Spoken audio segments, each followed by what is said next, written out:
everybody. This is J.R. Flatter, and my distinguished guest today is Ms. Kiera Branch. You are our HR manager extraordinaire. So, been with us for several years. She's doing a Yeah. knockout job. We're really honored to have her here today. So, Kiera, just take a little bit of time if you don't mind. I'll just remind you, we're talking to our peers.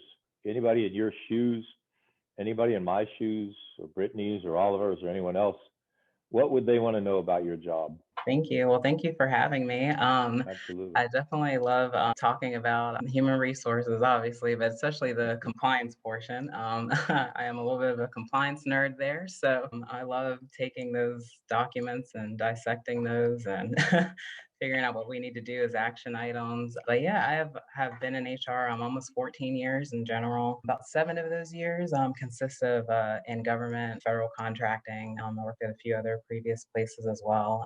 I did everything from initially just onboarding. We'll go back a little bit, actually, a little bit of recruiting. Started there with recruiting initially, going to career fairs at colleges and local sites, definitely just throughout the Northern Virginia area. I lived in Manassas for a while, so I did work in Northern Virginia and DC. So I did a lot of that. And then I've also done a lot of HR operational work, which consists of onboarding and hiring folks. So definitely a lot of interaction with new hires, and it's always fun because it's a new exciting beginning for someone. Yeah. They could have landed the dream job or something they've been looking for, and again, I think recruiting, it works on both sides, for the candidate as well as the employer. So by the time we get to onboarding, everyone's excited. It's a good time. Everyone enjoys getting to meet who they're working with. So I definitely love onboarding, and then I also love just interacting with people to figure out what they want to do, whether that's personal or professional. I initially had one path, what I thought I was going to be doing by now, but it kind of went other ways, and I'm happy it's going this way. I don't regret any of it. I definitely enjoy what I do. My team right now, there's myself, and then Aaliyah Jones, she's our office coordinator, and then also have Alexandria Turner, who's our HR generalist. So between the three of us, we all help with onboarding, a little bit of recruiting, also making sure they're set up for success that first few days and getting them up and running. And then we also stay with them throughout that time. We're always available. Just throughout Flatter in general, we have that open door policy, which goes a long way. I've worked at places where it's not always the case, so it's definitely very refreshing. Everyone loves hearing that and seeing that in our orientation as well. And I think that it is really important for people to know that there are people to talk to, or we have resources. All of us have different backgrounds throughout Flatter, so I love listening to people talk about their experiences and their backgrounds and shape them who they are today and where they want to go. So yeah, definitely love the onboarding and getting to know people, help them with where they are. I also do help with a lot of the compliance portion, obviously. So we, as being a federal contractor, we do have to submit affirmative action plans. We do have those annually that we need to update. We actually just updated ours and looks phenomenal. We're actually exceeding all of the national rates that are out there for diversity throughout the company. So we want to continue that. And then we also do our VEDS 4212 reporting as well. So we do, and we recently have been V3 certified, which is the Virginia Values Veterans. So that came later this fall. So we're working very closely with them with job postings and hiring veterans and helping them out as well. So we definitely love, making that fit wherever we can, especially for our veterans. And then I also, along with the compliance portion, also help out with a lot of that insurance that ties in with that as well. So anywhere from employee benefits up to just general liability for the company with our buildings and all of those items. So all that fun stuff too. And then also to go with all of that as well, we have many other documents as far as compliance, like with I-9s and tax forms, and dipping in the payroll a little bit. So yeah, in a nutshell, a little bit of everything there, but definitely fun, always coming across new things. So, what kind of education or training or experience do you need to do your job? I would definitely say I am a SHRM member. So from the Society of Human Resources Management, definitely being a SHRM member is very helpful, as well as getting certifications. I'm actually currently studying to take my SPHR here in August. So I'm hoping I can get that.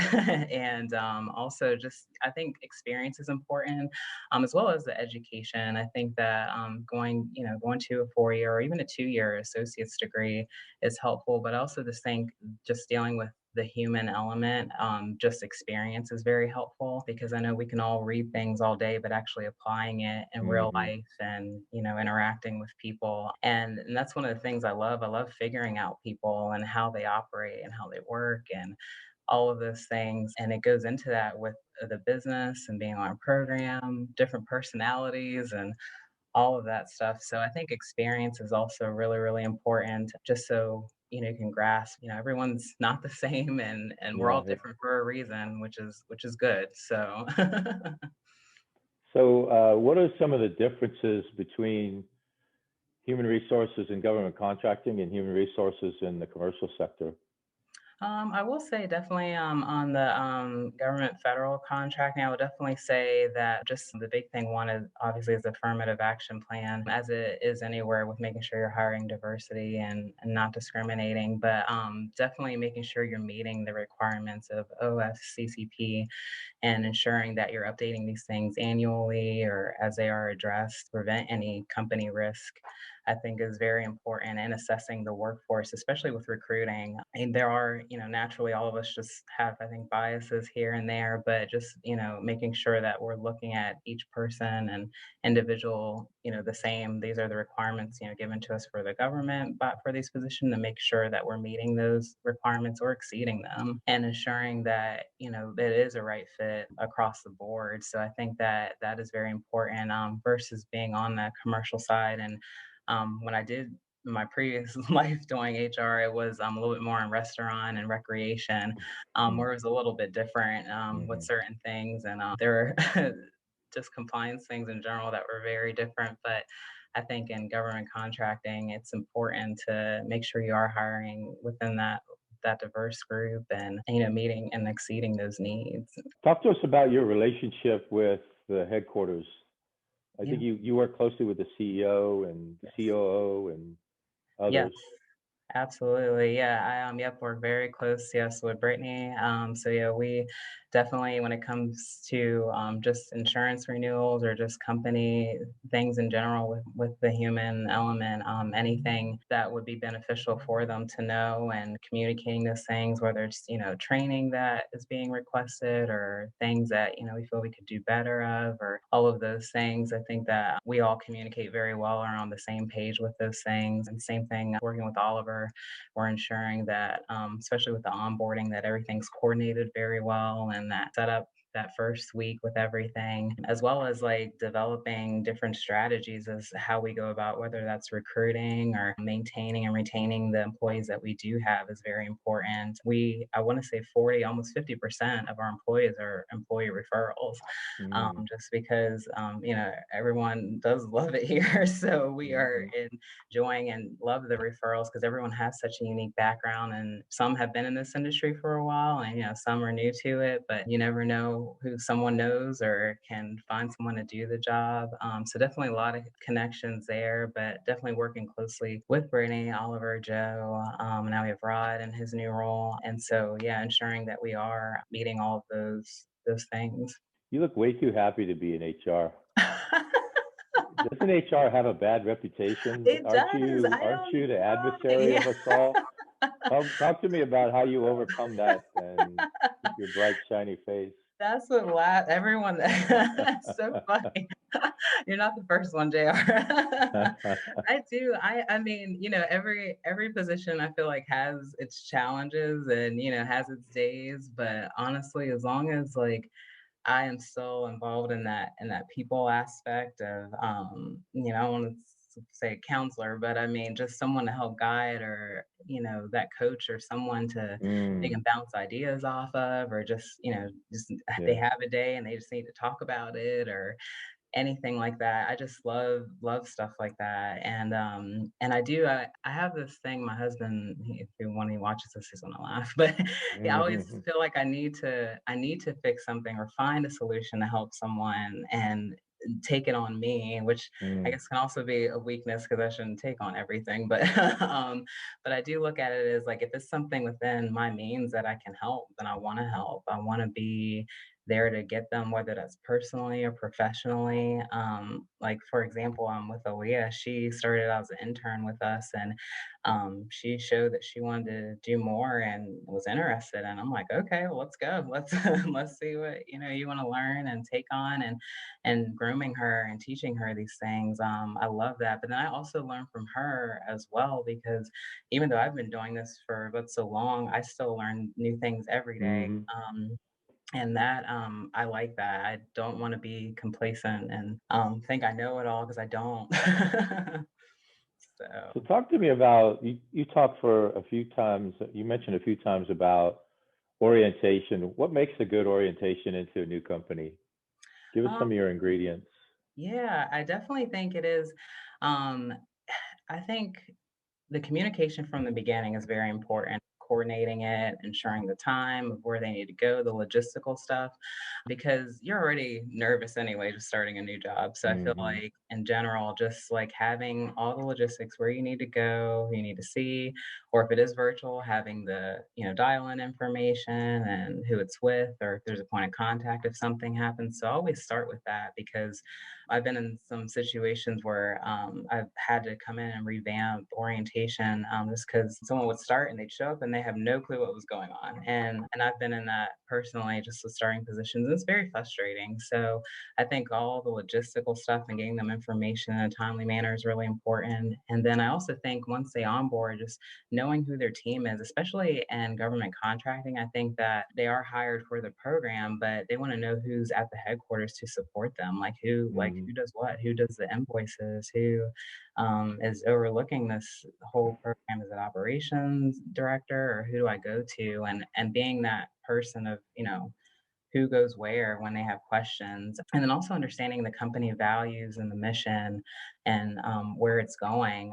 Because as we have grown over these last few years, especially since I had started 4 years ago, things are changing and we are going after new things. And you never know what someone's skill set is and what they're interested in. So even though they're hired for a program, we might bid on something that may interest them as well or something they want to grow into. So letting them know about just opportunities and where we are as a company, and then just knowing who their executive team. I think everyone enjoys the fact that you or Brittany or Oliver reach out to people directly, and just letting them know that that we're here to support them is also very important.